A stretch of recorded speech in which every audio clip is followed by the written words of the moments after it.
नाजरीन, आज 16 जनवरी है। मैं आपका दोस्त नदीम अकरम हाजिर हूं मिडल ईस्ट की 14 बड़ी खबरों के साथ। नाजरीन, आज ईरान के मामले में उंगलीबाज ट्रंप की हवा पूरी तरह टाइट नजर आ रही है। जहां कभी धमकियां थी, आज वहां बैकफुट दिखाई दे रहा है। कूटनीतिक दबाव, पाबंदियां और यू टर्न, सब कुछ आज की खबरों में शामिल है। आज की 14 बड़ी खबरों में हम बात करेंगे गजा, ईरान, इजराइल, अमेरिका, सऊदी अरब, कतर, ओमान, सीरिया, वेनेजुएला, रूस, चीन, ग्रीनलैंड, यूरोप के सियासी हलचल की। तो नाजरीन, बिना वक्त गवाए शुरू करते हैं आज की पहली बड़ी खबर से, जो आप अपनी स्क्रीन पर देख रहे हैं। गजा पर नया प्लान। दोस्तों, गजा में अमेरिका के राष्ट्रपति डोनाल्ड ट्रंप ने एक नई फिलिस्तीनी टेक्नोक्रेटिक हुकूमत को सपोर्ट देने का ऐलान किया है। ट्रंप ने कहा कि गजा की ट्रांजिशन हुकूमत पर एक राष्ट्रीय बोर्ड ऑफ पीस नजर रखेगा, जिसके चेयर खुद ट्रंप होंगे। हालांकि हमास और इजराइल एक दूसरे पर सीजफायर तोड़ने के इल्जाम लगा रहे हैं और अब तक 440 से ज्यादा फिलिस्तीनी शहीद हो चुके हैं, जिनमें 100 से ज्यादा बच्चे शामिल हैं। सवाल यही है, क्या यह अमन का रास्ता है या गजा पर नई सरपरस्ती का? वहीं आप दूसरी खबर देखिए, ईरान पर हमले से पीछे हटे ट्रंप। दोस्तों, इजराइल के वजीर आजम बेंजामिन नेतन्याहू ने अमेरिका के राष्ट्रपति डोनाल्ड ट्रंप से ईरान पर किसी भी फौजी हमले को टालने की अपील की है। खबर है कि सऊदी अरब, कतर और ओमान ने भी ट्रंप को समझाया कि जंग का फैसला पूरे मिडिल ईस्ट को आग में झोंक सकता है। अमेरिकी अफसरों का कहना है कि ईरान पर बड़ा हमला न तो निजाम गिराएगा, न ही हालात संभाल पाएगा, बल्कि जंग और फैल सकती है, जिसकी तस्वीरें दुनिया के सामने होंगी। ईरान के मामले में अभी भी तमाम ऑप्शन मेज पर हैं। वहीं आप तीसरी खबर देखिए, यूएन में आमना सामना। दोस्तों, बढ़ते तनाव के बीच अमेरिका और ईरान आमने सामने आए यूनाइटेड नेशन सिक्योरिटी काउंसिल में। अमेरिका के यूएन राजदूत माइक वेल्टेज ने ईरान के सख्त लहजे में चेतावनी दी और कहा कि डोनाल्ड ट्रंप सिर्फ बातें नहीं, एक्शन लेने वाले राष्ट्रपति हैं और तमाम ऑप्शन मेज पर हैं। वहीं ईरान में जारी प्रदर्शन और सख्त कार्रवाई पर यूएन में असंतुष्ट ईरानी कार्यकर्ताओं के दिल दहला देने वाली गवाही दी। इस बीच ईरान के विदेश मंत्री यूएन प्रमुख एंटोनियो गुतारेस के बीच फोन पर बात हुई। सवाल यही है, क्या टकराव रुकेगा या और बढ़ेगा? वहीं आप चौथी खबर देखिए, सऊदी, कतर, ओमान की रात भर डिप्लोमेसी। दोस्तों, मिडल ईस्ट एक बार फिर जंग के बिल्कुल करीब था, लेकिन आखिरी वक्त पर सऊदी अरबिया, कतर और ओमान ने मिलकर बड़ी डिप्लोमेटिक कोशिश की। इन मुल्कों ने अमेरिका के राष्ट्रपति डोनाल्ड ट्रंप को ईरान पर हमले से रोकने के लिए रात भर बातचीत की। डर से यह था कि अगर हमला हुआ तो इलाके में खतरनाक रिएक्शन शुरू हो जाएगा। अमेरिका ने कतर के मिलिट्री बेस से सब कुछ हटाया। सऊदी अरब, कुवैत में अलर्ट जारी हुआ और ईरान ने साफ कहा हमले का जवाब जरूर दिया जाएगा। लेकिन फिर ट्रंप ने यू टर्न ले लिया और कहा कि भरोसेमंद सोर्सेस से यकीन दिला है कि ईरान प्रदर्शनकारियों को फांसी नहीं देगा। अब सवाल यही है, क्या यह अमन की शुरुआत है या सिर्फ वक्ती सुकून है? वहीं आप पांचवी खबर देखिए, कतर के अल उदीद एयरबेस पर अलर्ट कम, अमेरिकी जेट्स की वापसी शुरू हो चुकी है। दोस्तों, मिडिल ईस्ट में बड़े तनाव के बीच अब एक बड़ी राहत की खबर भी सामने आई है। कतर में मौजूद अमेरिका के सबसे बड़े फौजी अड्डे अल उबैद एयरबेस पर सिक्योरिटी वार्निंग लेवल कम कर दिया गया। बताया जा रहा है कि बुधवार को जिन अमेरिकी जेट्स को अल उदीद एयरबेस से हटाया गया था, अब उन्हें धीरे धीरे वापस बुलाया जा रहा है। इतना ही नहीं, जिन अमेरिकी कर्मियों को एहतियातन बेस छोड़ने की सलाह दी गई थी, उन्हें भी लौटने की इजाजत मिल रही है। यह एयरबेस कतर में स्थित है और पूरे मिडिल ईस्ट में अमेरिकी मिलिट्री ऑपरेशंस का अहम सेंटर माना जाता है। साफ है दोस्तों, हालत अभी नाजुक है, लेकिन फिलहाल जंग का खतरा कुछ कम जरूर हुआ है। वहीं आप छठी खबर देखिए, हमास की हामी। दोस्तों, जंग के बाद गजा को लेकर एक अहम मोड़ सामने आया है। हमास के सीनियर नेता बसीम नईम ने गजा के लिए बनाई गई फिलिस्तीनी टेक्नोक्रेटिक कमेटी का स्वागत किया।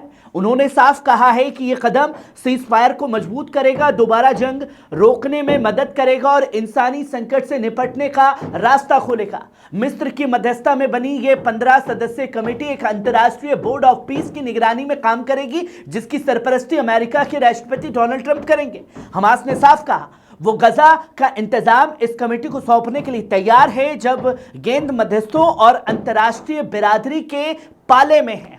वहीं आप सातवीं खबर देखिए, ईरान पर अमेरिका का सख्त शिकंजा। दोस्तों, ईरान में प्रदर्शनों पर सख्त कार्रवाई के बीच अमेरिका ने बड़ा कदम उठाया है। अमेरिका यूएस ट्रेजरी डिपार्टमेंट ने ईरान के 5 बड़े अफसरों पर पाबंदी लगाई है, जिनमें सुप्रीम नेशनल सिक्योरिटी काउंसिल का सेक्रेटरी और इस्लामिक रिवोल्यूशनरी गार्ड कॉर्प्स से जुड़े कमांडर शामिल हैं। ट्रेजरी सेक्रेटरी ने साफ कहा कि ईरानी हुक्मरानों द्वारा दुनिया भर के बैंकों में भेजे जा रहे लूटे हुए पैसों पर नजर है। अमेरिकी राष्ट्रपति डोनाल्ड ट्रंप की सरकार ने ईरान से हिंसा रोकने और अवाम के साथ खड़े होने को कहा है। मानवाधिकार ग्रुप हरना के मुताबिक अब तक 2400 से ज्यादा प्रदर्शनकारी मारे जा चुके हैं। वॉशिंगटन ने दो टूक कहा है कि ईरानी अवाम की आजादी और इंसाफ की मांग के साथ अमेरिका मजबूती से खड़ा हुआ है। वहीं आप आठवीं खबर देखिए, डेल्सी रोड्रिगेज का ऐलान, सर उठाकर वॉशिंगटन जाऊंगी। दोस्तों, वेनेजुएला की कार्यवाहक राष्ट्रपति डेल्सी ने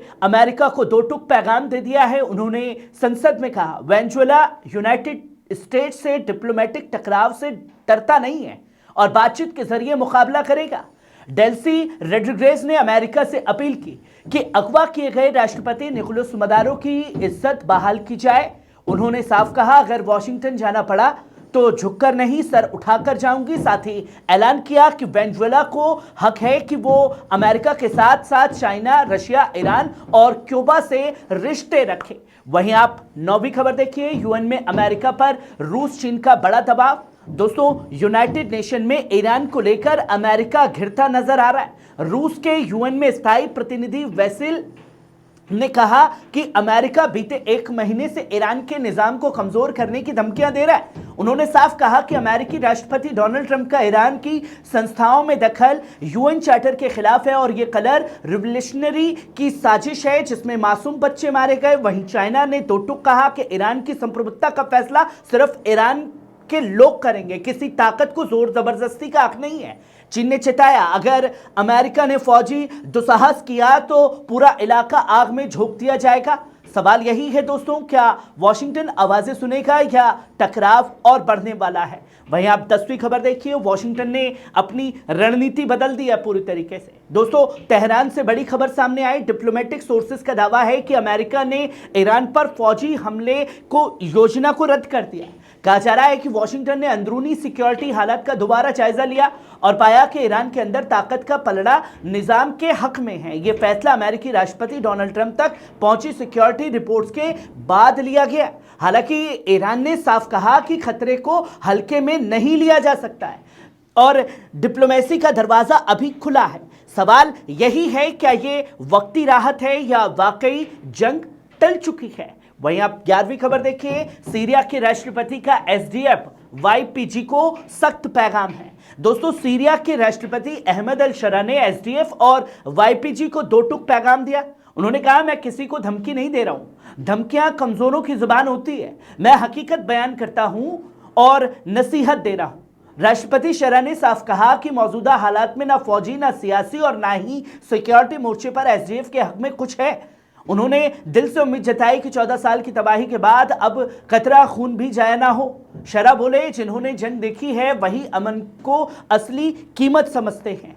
वहीं आप 12वीं खबर देखिए, ग्रीनलैंड में यूरोप की मौजूदगी, फ्रांस, जर्मनी समेत 7 मुल्कों के सैनिक तैनात हो चुके हैं। दोस्तों, आर्कटिक इलाके ग्रीनलैंड में यूरोपीय देशों की फौजी मौजूदगी धीरे धीरे बढ़ रही है। मौजूदा जानकारी के मुताबिक फ्रांस के करीब 15 सैनिक, जर्मनी के 13, नॉर्वे के 2 और स्वीडन के 3 जवान ग्रीनलैंड में तैनात हैं या भेजे जा रहे हैं। इसके अलावा यूनाइटेड किंगडम, फिनलैंड और नीदरलैंड ने भी सीमित संख्या में अपने फौजी सैनिक भेजे हैं। हालांकि ये तादाद छोटी है, लेकिन जानकार मानते हैं कि ये तैनाती आर्कटिक में बढ़ती है जियोपॉलिटिकल और सिक्योरिटी चिंता की तरफ इशारा करती है। सवाल यही है, क्या ग्रीनलैंड अब बड़ी ताकतों के नए खेल का मैदान बन चुका है? 13वीं खबर देख सकते हैं, मोसाद का नेटवर्क का फुटेज जारी। दोस्तों, ईरान ने एक सनसनीखेज वीडियो फुटेज जारी किया है जिसमें एक बेहद ट्रेंडिंग ग्रोह दिखाई दे रहा है। ईरानी अधिकारियों का दावा है कि ये लोग मोसाद से जुड़े हुए हैं। फुटेज में हथियार लोड करते, कपड़ों के नीचे बंदूकें छुपाते हुए और सैटेलाइट कम्युनिकेशंस का इस्तेमाल करते साफ देखे जा रहे हैं, जिसे विदेशी खुफिया एजेंसियों से जोड़ा जा रहा है। यह वीडियो गुरुवार 8 जनवरी बताया गया है और ऐसे वक्त में सामने आया है जब ईरान और इजराइल अमेरिका के बीच तनाव चरम पर है। ईरान का साफ तौर पर कहना है ये सबूत दिखाते हैं कि देश के अंदर अस्थिरता फैलाने की सुनियोजित साजिश चल रही थी। सवाल यही है दोस्तों, क्या ये आने वाले बड़े टकराव का बड़ा इशारा है? वहीं आप आखिरी और 14वीं खबर देखिए, अमेरिका ने वेनेजुएला के पास तेल टैंकर वोर्निका जब्त कर लिया है। दोस्तों, अमेरिका ने यूनाइटेड स्टेट साउथर्न कमांड के एक ऑपरेशन में वोर्निका नामक तेल टैंकर को कैरिबियन सागर में जब्त कर लिया, जो वेनेजुएला से जुड़े तेल शिपमेंट का हिस्सा बताया जा रहा है।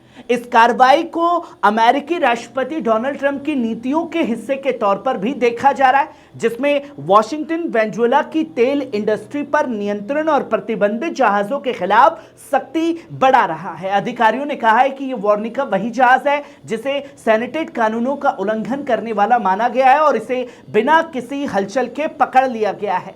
यह अमेरिका की उस मुहिम का हिस्सा है जिसमें वे वेनेजुएला और उसके तेल व्यापार पर दबाव बना रहा है और प्रतिबंधों को लागू कर रहा है। नाज़रीन, ये थी मिडल ईस्ट की 14 बड़ी अहम खबरें। कैसी लगी कमेंट बॉक्स में आकर के अपनी राय जरूर दीजिएगा। शुक्रिया।